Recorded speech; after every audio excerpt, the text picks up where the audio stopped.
Let me tell you something most people don't want to hear. Narcissists don't destroy people. They expose them. And when the right person wakes up, oh boy, tables don't just turn, they flip, crash, and burn. See, narcissists are emotional leeches. They suck the life out of people like a cracked straw in a milkshake. But they don't go after the weak. No. They hunt the soft-hearted, the givers, the feelers. The ones who love harder than most people breathe. But here's the twist that hits like a freight train. Some empaths evolve. They stop crying. They stop chasing. They stop explaining themselves to people who treat them like a doormat. And when that happens, you get a super empath. Not some cosmic buzzword, not some TikTok trend. A real deal human who's been dragged through the mud, chewed up, spit out, and still stood back up with clearer eyes, stronger bones, and zero tolerance for BS.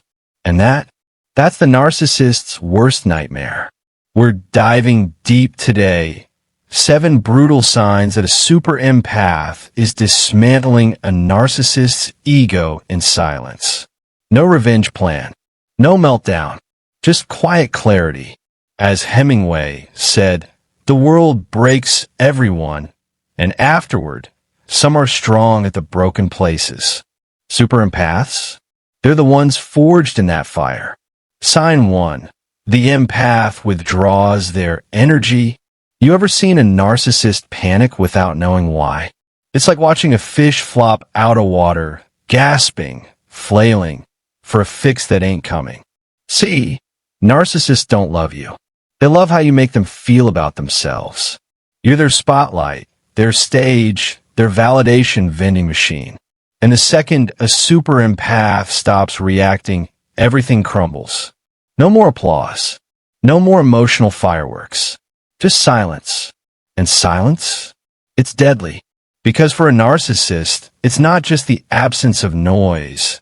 It's the absence of control. One day, you're crying over their tantrums. The next, you're just watching. Detached. Still.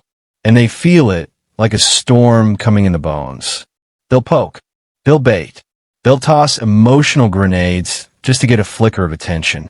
But when the super empath is done, they're done. No yelling. No speeches. Just the quiet turning of a key and the slow shutting of a door. That silence? It's not empty. It's full of boundaries, power, and the one thing the narcissist can't manipulate. Absence. The supply's cut. The game's over. They just don't know it yet. Sign 2. The empath sees through the illusion. At first, the narcissist looks like a goddamn magician. Charming. Smooth. Says all the right things. And the empath? Oh, they want to believe. They see the wounded child under the armor, and they think, maybe I can love them into healing. But eventually, the curtain slips. And what do they see behind all that sparkle and swagger? A scared little dictator with a megaphone and a wig. Not power, just theater. The moment the super empath stops idealizing the narcissist is the moment the whole house of cards starts shaking. No more excuses. No more. They're just misunderstood. They see the gaslighting for what it is, emotional tax evasion. They realize the chaos wasn't accidental. It was strategic. The tantrums? Not passion, manipulation. The guilt trips? Not remorse, control. When the empath gains that kind of clarity, the narcissist's magic act bombs. The illusion dies on stage. No applause, just exposure. And once you see the trick, you don't clap. You leave. Sign 3. The empath speaks with surgical precision. Now, this is where it gets lethal. See, the super empath doesn't need to scream. They don't rant. They don't lose their cool. They slice through the nonsense like a scalpel through butter. No hesitation. No fluff. Just truth, served cold and clean. They'll say things like, this isn't love. It's control. You don't hurt me because I'm weak.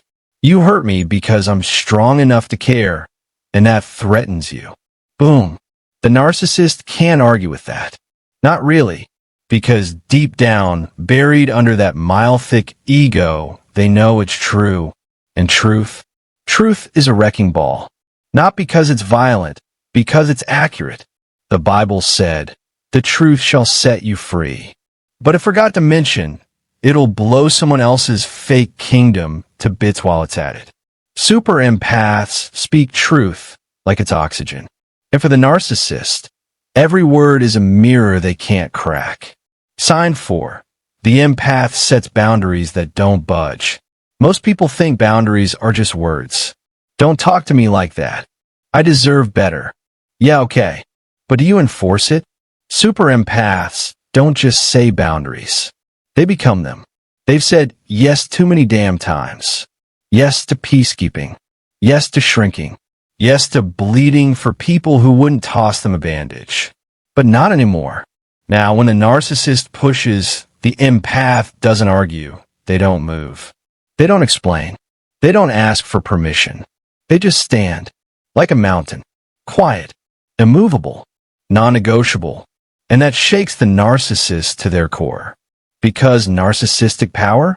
It's not power at all. It's a bluff. A house built on sand and sob stories. But this boundary, this embodied, rooted, don't need you to understand boundary. It's holy. And to the narcissist, it's terrifying. Because now they're no longer dealing with a wounded heart. They're facing a self-respecting soul who refuses to bleed for dysfunction. And dysfunction hates and know it can't twist. No problem at all. Let's torch the rest of this list. Sign 5. The empath detaches without drama. You know what scares the hell out of a narcissist? Peace. Real, grounded. I don't need you peace. They're used to chaos. That's their playground. They poke, prod, provoke, and people explode. That's the script. Narcissist starts the fire. Empath puts it out while blaming themselves. But when a super empath detaches, it's different. There's no scene, no emotional fireworks, no grand exit, just stillness. It's like the storm expected thunder and got silence instead.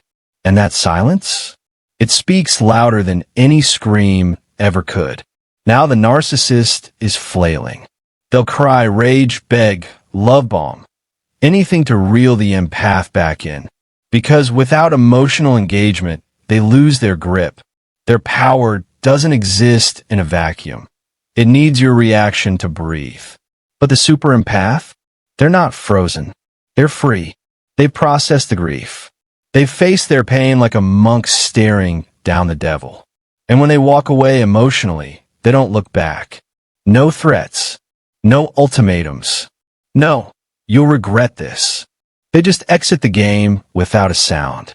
And for the narcissist, that quiet detachment isn't just confusing. It's catastrophic, because now they're yelling into an emotional void. And the void doesn't answer back. Sign 6.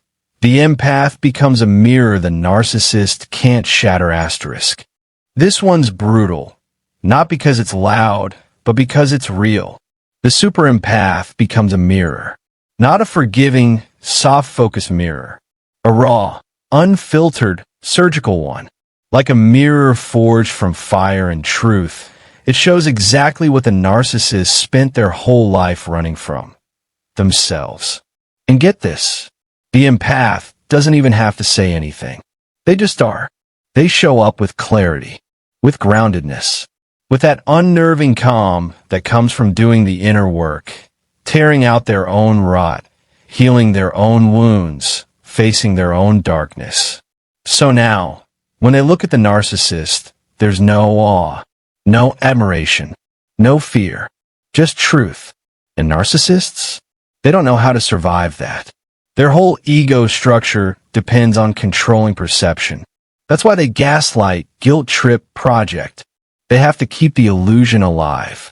But when the empath stops feeding the fantasy, the mask slips, and it doesn't fall with a bang, it crumbles. Because now, every lie echoes back. Every manipulation hits a wall. The narcissist sees themselves through that unforgiving mirror, and they can't unsee it. That's why they escalate. They'll attack. Smear. Gaslight harder. Not because the empath did something wrong, but because they saw too much. But the empath? They don't flinch. They don't explain. They don't run. They just stand there like a lighthouse in a storm, reflecting back reality. And that reflection? It breaks the narcissist in ways no screaming match ever could. Sign 7. The empath doesn't want revenge. They want freedom starred asterisk. This is the final nail. And it doesn't explode. It lands like a whisper. The narcissist expects rage. They expect bitterness. They expect the empath to obsess, unravel, come back for closure, come back for answers. But instead, the empath just rises. They've burned in the fire. Burned so hot their pain turned to wisdom. They don't want revenge. They want peace. And peace? Peace is a language narcissists do not speak. They try to bait the empath back in. Fake apologies. Sweet nothings. New masks. New games. But the empath doesn't bite. Not because they're playing hard to get. Because they're already gone. Gone from the delusion. Gone from the addiction to being understood. Gone from a story that kept them small. They've stepped into something bigger. Purpose, alignment, real self-respect. Not for show. Not to prove anything. Because it's who they are now. And that evolution, that inner radiance, the narcissist can't compete with it. Can't fake it. Can't seduce it. They're stuck in the same loop, recycling the same manipulations, while the empath builds a new life, quietly, steadily, with zero interest in being seen by someone who never really saw them in the first place. That's not just the end of the relationship. That's the end of the narcissist's power. Because when the empath no longer needs revenge, they're free. And freedom, real freedom, that's the one thing the narcissist can never control, never own, and never destroy. So let's cut to the bone. The super empath doesn't destroy the narcissist by fighting. They destroy them by waking up. They stop bleeding for chaos. They stop romanticizing red flags. They stop mistaking sensitivity for weakness and start using it as a weapon of clarity. No tantrums, no revenge plots, just stillness, truth detachment. They withdraw their energy. They see the game. They speak like a scalpel. They set boundaries you can't buy your way around. They become the mirror, the one that doesn't flatter, doesn't blink, just reflects. And then they walk, not with rage, but with peace. And that peace, it shatters the narcissist's illusion. Because when the game ends, the narcissist is left screaming into silence. That's the quiet revolution. And if this hits something deep inside you, if you saw yourself in this story, you're not crazy. You're waking up. Now do me a favor. Subscribe to the channel if you want more no BS truths like this. Hit that like button if this spoke to your soul. Drop a comment if you've lived through this madness and came out the other side. And go binge the other videos. We're just getting started.